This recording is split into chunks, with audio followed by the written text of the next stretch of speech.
কিন্তু আমি এতিয়া সেই ল'ৰা দুটাক সেই ভূতৰ হস্পিটেলখনৰ পৰা বচাম কেনেকে ককা? মই মাত্ৰ ইমানেই জানো যে সেই ভূতৰ হস্পিটেলখনলৈ ৰাতি যোনেই যায় সি কেতিয়াও আকৌ ঘূৰি আহিব নোৱাৰে। আমি তেহেঁতক ঘূৰাই আনিমেই।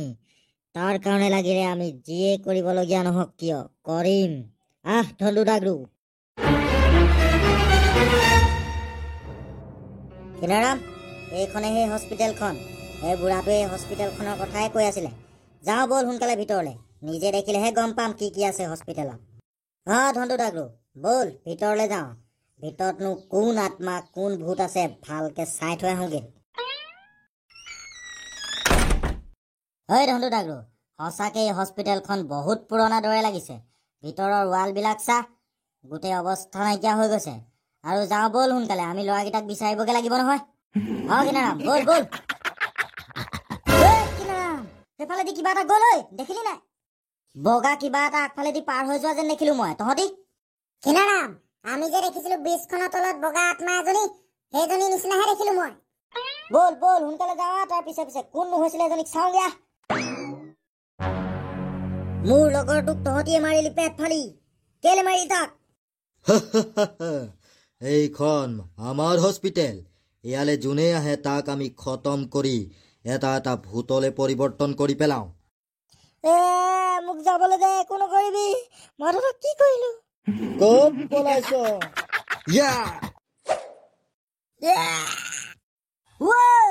কোনোবাই চিঞৰিছেচোন, শুনিল নাই তহঁতি? বিপদত আছে কোনোবা। ব'ল ব'ল ব'ল।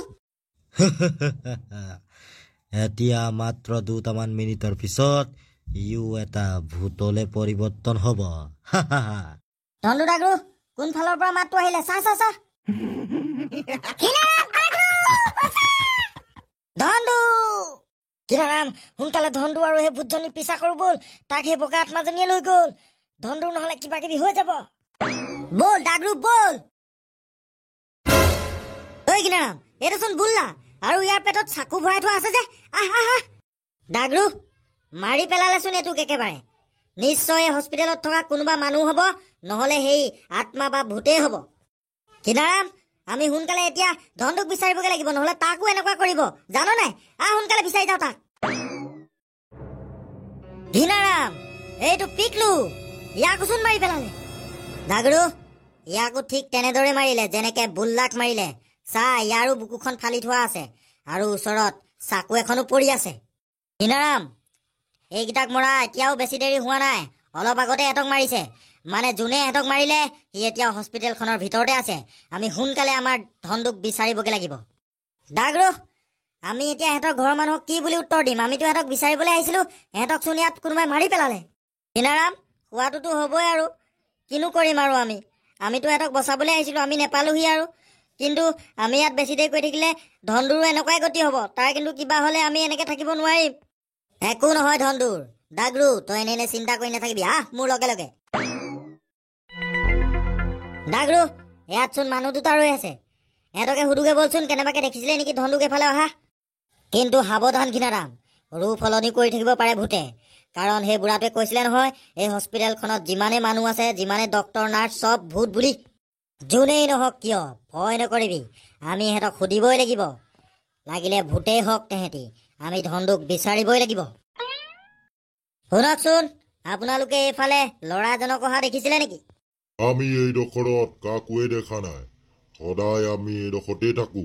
বেলেগ মানুহ কোনো নাহে এইকিলে। বেলেগ মানুহ নাহে মানে? এইকিলে কি বেলেগ মানুহ অহাটো মানা আছে নেকি? কাৰণ আমাৰ ল'ৰা ছোৱালীক এটা ডক্তৰে প্ৰায় 2-3 বছৰ ধৰি ট্ৰিটমেণ্ট কৰিয়ে আছে। সেইবাবে আমি সদায় ইয়াতেই থাকো। 2-3 বছৰ ৰৈ আছ মানে কি ডক্তৰটোৱে তহঁতৰ ল'ৰা ছোৱালীক 2-3 বছৰ ধৰি ট্ৰিটমেণ্ট কৰিয়ে আছে নেকি?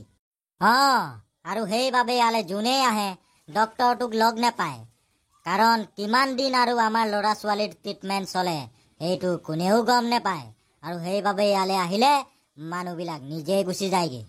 কিনাৰাম, এহেঁতৰ কথা বতৰাবিলাক মই কিবা ঠিক দেখা নাই। যাওঁ ব'ল সোনকালে এইখিনিৰ পৰা। কিনাৰাম, মই ভাবিছিলো এইকেইজনী ভূত হ'ব বুলি। এই যে মোক তহঁতি, কেলে মোক একি দূৰমাই বান্ধি থৈছ? আমি এৰি দিবলৈ তোক ইয়াত বন্ধহি নাই। কাইলে হয় অমাৱস্যাৰ ৰাতি আৰু কাইলে যদি আমি তোক বলি দিব পাৰো তেনেহলে আমাৰ এই হস্পিটেলখনত যিমানবিলাক ভূত প্ৰেত আত্মা আছে গোটেইখিনি শক্তিশালী আৰু অমৰ হৈ যাব আৰু তাৰ পিছত আমাৰ এই হস্পিটেলখনত বেলেগৰ ৰাজ নচলিব আমি তোৰ এই সপোন কেতিয়াও সফল হবলৈ নিদিওঁ আমি তোৰ এই হস্পিটেলখন ধ্বংস কৰি পেলাম আৰে ল'ৰা তোৰ আজি ভাগ্যখন অলপ ভাল আছিলে নহলেতো আমি যাকেই পাওঁ লগালগ এই হস্পিটেলখনত খতমেই কৰি পেলাওঁ তইতো কমচে কম আজি দিনটো জীয়াবলৈ পাবি এতিয়া আমি গৈ তোৰ লগৰ দুটাকো খতম কৰি পেলামগে কিন্তু তই বাচি থাকিব লাগিব কাইলে ৰাতিলৈকে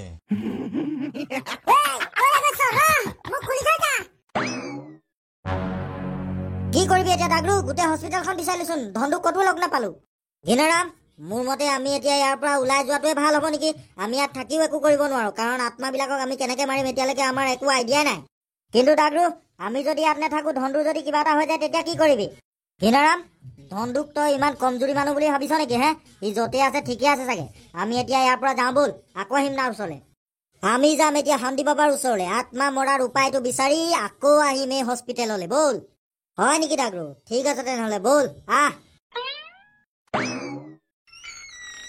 ব'ল দাগৰু সোনকালে ব'ল প্ৰণাম বাবা কল্যাণ হওক শান্তি বাবা আমি গৈছিলো এখন পুৰণা ভূতৰ হস্পিটেললৈ আৰু সেই হস্পিটেলখনৰ ভিতৰত বুল্লা আৰু পিকলু নামৰ ল'ৰা দুটাক কোনোবাই মাৰি পেলালে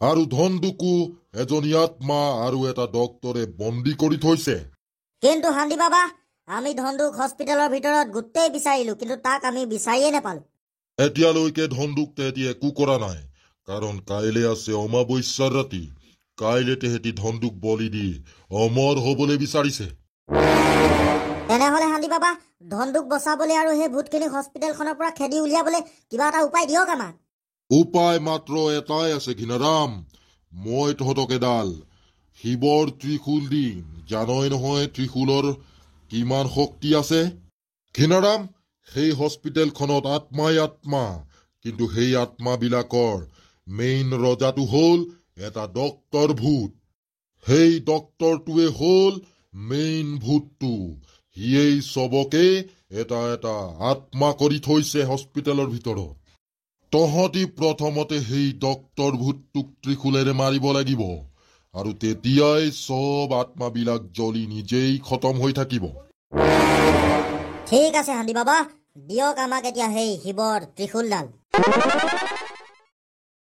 যা ঘিনাৰাম সোনকালে তহঁতি এতিয়া সেই ভূতৰ হস্পিটেলখনলৈ যা আৰু ধনদুক বিচাৰি বচাই আনগে ঠিক আছে শান্তি বাবা ধন্যবাদ বেলেগ মানুহ নাথাকে মানে কিয় দেখিলে বেলেগ মানুহ অহাটো মানা আছে নেকি ঘিনাৰাম এতিয়াচোন আমি এজনীও আত্মাক দেখি পোৱা নাই এই ত্ৰিশূলডাল লৈ থকাৰ কাৰণে এই ত্ৰিশূলডালেই আমাক ধনটোৰ ওচৰলৈ লৈ যাব ব'ল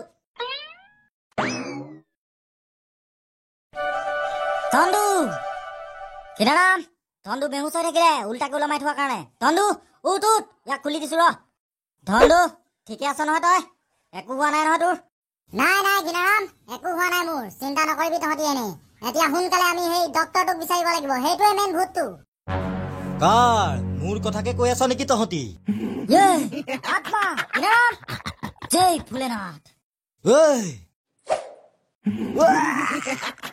ঘিনাৰাম এই ডক্তৰটো আৰু ইয়াত থকা যিমান আত্মা আছিলে চব জ্বলি গ'ল এতিয়া এই হস্পিটেলখন এই আত্মাবোৰৰ পৰা মুক্ত হৈ যাব ব'ল আমিও এতিয়া ঘৰলৈ যাওঁ